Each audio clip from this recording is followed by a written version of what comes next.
bayağı gidiyorsun yani. Canan, ben yaklaşık olarak çeyrek yüzyıldır her gün işe gidiyorum. Ölmez de sağ kalırsam akşam dönerim. Tamam, hadi. Merhaba. Aa Ece kızım, hoş geldin. Gel otur. Canan teyze. Halil amca. Size bir şey söylemem lazım. Ne oldu kızım, hayırdır? Kızım, fabrikada bir şey mi oldu ya da toprak bir densizlik falan mı yaptı, ne oldu? Yo. Fabrika iyi. Toprak da iyi. Benden başka herkes iyi. Müsaadenizle ben gidip eşyalarımı toplayacağım. Ne? Niye kızım, ne oldu?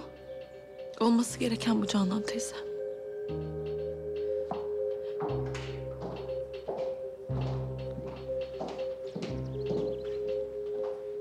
Ne olmuş, ne bitmiş hemen öğren.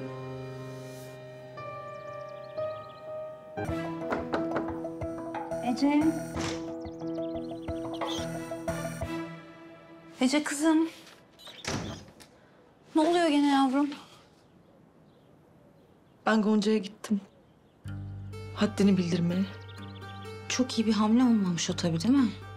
Hırsıma yenik düştüm. Canan teyze biz şirketteydik. Toprak telefonda Gonca'ya dedi ki seni çok özledim. Dayanamadım. Şimdi bu Gonca gidip Toprak'a anlatacak olanları, Toprak da hesap sormaya sana gelecek. Ama sen güçlü duracaksın. Ağlamak yok güzel kızım. Ben her şeyi halledeceğim. Ben artık burada kalamam. Zaten Toprak da bana sen buradaysan kendime kalacak başka bir yer bulacağım demişti. Ben bu savaşı kaybediyorum. Ben Toprağı kaybediyorum Canan teyze. Kızım ne olur sakin ol. Ağlama güzel kızım. Ne olur sakin ol. Canan teyze. Beni yalnız bırakır mısın?